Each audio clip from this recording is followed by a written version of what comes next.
considérez le travail des apôtres. Voyez quelle différence après la Pentecôte. Et je suppose que nous sentons tous que c'est là une des choses principales en rapport avec la plénitude du Saint-Esprit. Je suis certain qu'il y a de nombreux serviteurs de Dieu qui peuvent remercier Dieu pour la façon dont il les a conduits jusqu'ici et qui, cependant, sentent qu'il leur manque quelque chose. Ils n'éprouvent pas toujours, en parlant de Jésus, un sentiment de joie. Ils n'ont pas toujours conscience que Dieu les emploie comme instruments.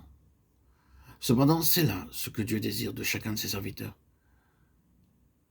Combien de moniteurs d'école du dimanche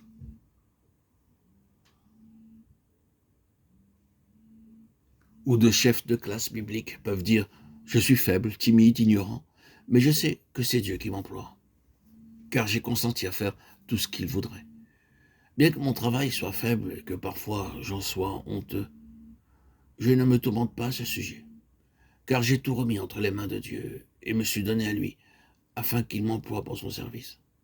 Ne sentez-vous pas que ce serait une joie indicible de travailler constamment dans cet esprit d'humilité, de dépendance et d'effacement absolu, tout en croyant avec une foi d'enfant que Dieu se servira de vous?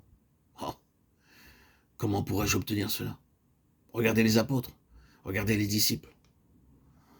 Nous lisons dans l'Évangile que Jésus les envoya pour faire 3 choses. Pour prêcher l'Évangile, pour guérir les malades et pour chasser les démons. Quand ils revinrent, ils lui parlèrent seulement des 2 dernières. Ils avaient guéri des malades et chassé des démons.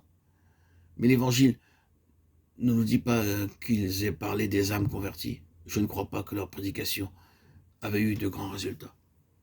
Mais quand le jour de la Pentecôte vint et écoutait leurs prédications, pas seulement celle de Pierre, ils proclamaient tous les merveilles de Dieu. Et quelle bénédiction en fut la suite, quelle fut leur hardiesse et quelle largeur de cœur. Ils allèrent à Samarie, à Césarée, ensuite à Antioche, et là, ils attendirent de connaître la volonté de Dieu. Quelques années plus tard, l'Évangile était apporté en Europe.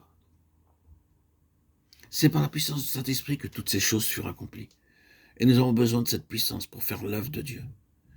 Et nous avons besoin d'être éclairés par le Saint-Esprit pour voir le champ de travail qui s'étend devant nous, même dans notre entourage immédiat.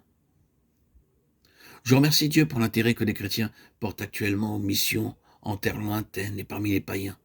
Je remercie Dieu pour les efforts qui sont faits en faveur des pauvres, des parias, des ivrognes et de ceux qui sont en danger moral. Mais qui osera apporter l'évangile aux classes moyennes et aux gens riches?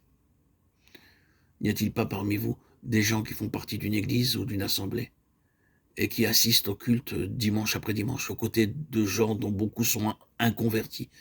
N'avez-vous pas besoin d'être éclairé par le Saint-Esprit et d'être inspiré par lui? N'avez-vous pas besoin de la puissance divine, de l'amour divin et d'une hardiesse nouvelle pour prier, pour attendre et pour travailler?